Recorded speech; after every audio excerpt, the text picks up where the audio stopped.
नहीं निगाह में मंजिल तो जुस्तजू ही सही। नहीं निगाह में मंजिल तो जुस्तजू ही सही। नहीं विसाल मयस्सर तो आरज़ू ही सही। सलाम, नमस्ते, सत श्री अकाल। मैं हूं आपके साथ हर्षिता मिश्रा और आप देख रहे हैं टाइम्स मेल। उत्तर प्रदेश में जब से एसआईआर का ड्राफ्ट लिस्ट जारी हुआ है तब से ही पूरे सूबे में बवाल मचा हुआ है। हर जिले में वोटरों के नाम काट दिए गए हैं। उत्तर प्रदेश में 2 करोड़ 89 लाख से ज्यादा वोटरों के नाम काट दिए गए हैं। ये सूबे की कुल आबादी का 18.71% है। यानी उत्तर प्रदेश में पहले 15 करोड़ 44 लाख वोटर हुआ करते थे, लेकिन अब घटकर 12 करोड़ 55 लाख रह गए हैं। हैरानी की बात यह है कि नौजवानों के मामले में सबसे बड़ी आबादी उत्तर प्रदेश में मौजूद है। एक बड़ी आबादी ऐसी भी है जो 1 जनवरी 2026 को 18 साल की हो जाएंगे। नौजवानों की इतनी बड़ी आबादी मौजूद होने के बाद भी अगर उत्तर प्रदेश से 2 करोड़ 89 लाख वोटरों के नाम लिस्ट से काट दिए जाएंगे, तब ये भी सवाल उठता है कि क्या उत्तर प्रदेश में नौजवान है ही नहीं। हर साल जब वोटर लिस्ट बनती है तब नौजवानों की तादाद वोटर लिस्ट में नजर आती थी, लेकिन एसआईआर के जरिए जो लिस्ट बनाई गई है उसमें उत्तर प्रदेश की आबादी बढ़ने के बजाय उल्टा घट गई है। आखिर इतनी बड़ी आबादी, वो भी करोड़ों में, अगर लोगों के नाम काट रहे हैं तो ये लोग कहाँ हैं और क्यों उनका नाम काट दिया गया, ये एक बड़ा सवाल बना हुआ है।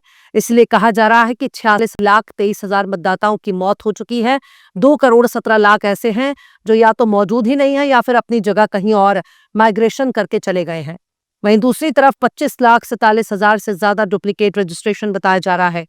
ये ड्राफ्ट 6 जनवरी 2026 को जारी हुआ है। अगर किसी को क्लेम करना है या ऑब्जेक्शन करना है, उसके लिए 6 फरवरी की तारीख मुकर्रर कर दी गई है। मीडिया रिपोर्ट्स में बताया जा रहा है कि जिन जिलों में मुसलमानों की अच्छी खासी तादाद है, वहां हिंदू बहुल इलाकों से भी कम लोगों के नाम कटे हैं। मीडिया रिपोर्ट्स में बताया जा रहा है कि मुस्लिम वोटरों ने एसआईआर का फॉर्म भरने में देरी नहीं की, बल्कि उन्होंने जल्दी ही कर दी, जबकि हिंदू बहुल इलाकों में, जिनमें एक बड़ी तादाद भाजपा के समर्थकों की है, उन हिंदू इलाकों ने एसआईआर का फॉर्म भरने में लापरवाही की, जिसका खामियाजा अब देखने को मिल रहा है।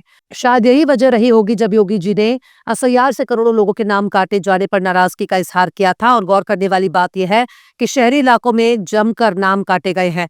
खासकर भाजपा समर्थन वाले इलाकों में वो वोट्स डिलीट किए गए हैं। लखनऊ में 30%, गाजियाबाद में 28%, गौतम बुद्ध नगर के जिले में 23.7% से ज्यादा वोटर के नाम डिलीट किए गए हैं।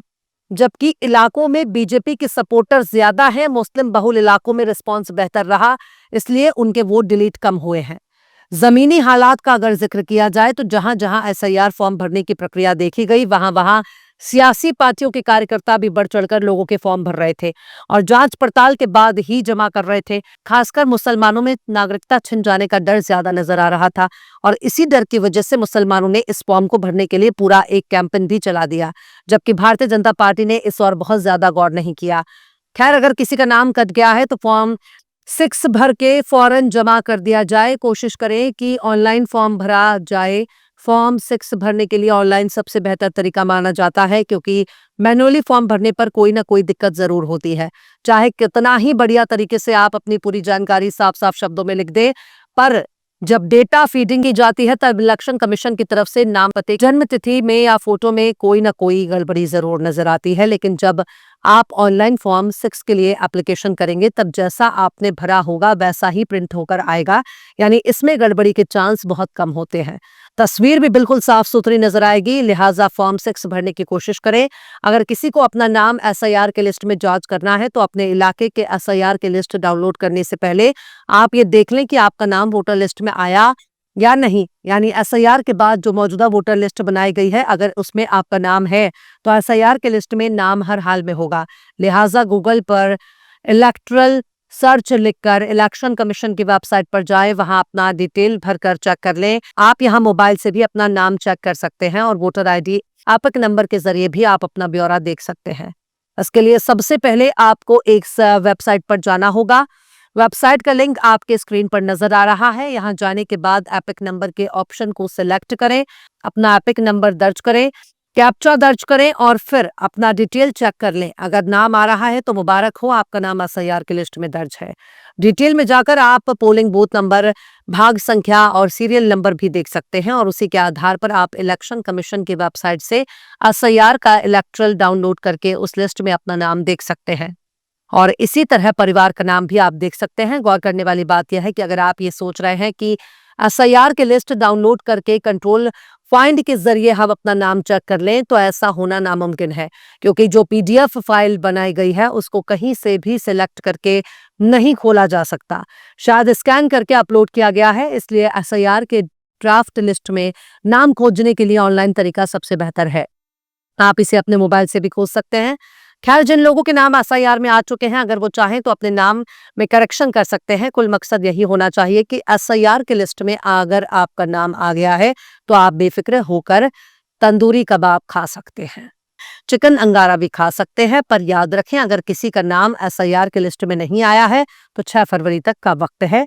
ज्यादा आराम ना करें, आज ही अभी तमाम कागजात और डॉक्यूमेंट इकट्ठा करें, ऑनलाइन फॉर्म 6 को भर दीजिए ताकि आपका नाम एसआईआर की फाइनल लिस्ट में जरूर आ जाए। अगर किसी के नाम, पता या डेट ऑफ बर्थ में स्पेलिंग मिस्टेक है या किसी भी तरह की गलती नजर आ रही है तो आप के पास भी वक्त है। आप इसके लिए ऑनलाइन घर बैठे ही सुधार कर सकते हैं, क्योंकि अब तो आपका मोबाइल नंबर भी दर्ज हो चुका है। आसानी से घर बैठे ही किसी भी स्पेलिंग को सही तरीके से करेक्शन भी कर सकते हैं। खैर, इस तरह की परेशानियां आए दिन होती रहती हैं, लेकिन सबसे ज्यादा भाजपा के सपोर्टर परेशान है। इलेक्शन कमीशन पर अपोजिशन अभी भी बड़े बड़े सवाल उठा रहा है, पर सवाल है कि जिस लखनऊ से बड़े बड़े भाजपा के राजनेता मंत्री संतरी बनकर चुने जाते हैं, क्या उस लखनऊ के 30% मतदाता अब तक फर्जी थे? क्या राजनाथ सिंह को चुनने वाले लोग अब तक फर्जी थे? क्या राजनाथ सिंह गलत तरीके से चुनकर आए? यही बात तमाम के तमाम बड़े बड़े नेताओं पर भी लागू होती है। क्या छल कपट करके इन लोगों ने जीत हासिल की है? क्योंकि इतनी बड़ी तादाद में अगर लोगों के नाम काटे जा रहे हैं तो ये सवाल तो पूछा जाएगा कि उत्तर प्रदेश में 2 करोड़ से ज्यादा वोटर अपना घर मकान छोड़कर कहीं और चले गए। ऐसा कैसे हो सकता है? किसी का नाम वोटर लिस्ट से काट दिया जाए और एक ठोस वजह भी ना बताई जाए। बहुत से ऐसे लोग हैं जिनका पंचायत के इलेक्शन में भी नाम काट दिया गया है, उनके नाम को डिलीट लिस्ट में डाल दिया गया और डिलीट लिस्ट में डालने की कोई वजह भी नहीं बताई गई। एक तरह से कहा जाए तो इलेक्शन कमीशन ने अधेर गर्दी मचा रखी है और सवालों का सीधा सीधा जवाब भी नहीं दे रहे हैं। खैर, घबराने की जरूरत नहीं है। एसआईआर की लिस्ट में जैसा हमने बताया है वैसा ही खोज लीजिए। अगर नहीं मिल रहा नाम तो मायूस होने की जरूरत नहीं, फॉर्म 6 भरकर तसल्ली रखें। बहरहाल, चलते चलते आखिर में शकील बदायूनी ने भी क्या खूब फरमाया है। कांटों से गुजर जाता हूं दामन को बचाकर, कांटों से गुजर जाता हूं दामन को बचाकर, फूलों की सियासत से मैं बेगाना नहीं हूं। फिलहाल इस खबर में बस इतना ही। ये एपिसोड आपको कैसा लगा कमेंट बॉक्स में जरूर से बताइए। पसंद आए तो लाइक करें, शेयर करें और बेबाक, निष्पक्ष, स्वतंत्र पत्रकारिता को सपोर्ट करने के लिए आप हमारे चैनल टाइम्स मेल को जरूर से सब्सक्राइब करें और बेल आइकन की घंटी वाली बटन आप जरूर से दबा दें ताकि आपको हमारे आने वाले नए वीडियो की नोटिफिकेशन फौरन ही मिल जाए। फिर मिलते हैं किसी और वीडियो में एक नई खबर के साथ। हर्षिता मिश्रा को दीजिए इजाजत। जय हिंद। अगर अभी तक आपने हमारे चैनल टाइम्स मेल को सब्सक्राइब नहीं किया है तो जल्दी से सब्सक्राइब कर दें और बेल आइकन भी प्रेस कर दें।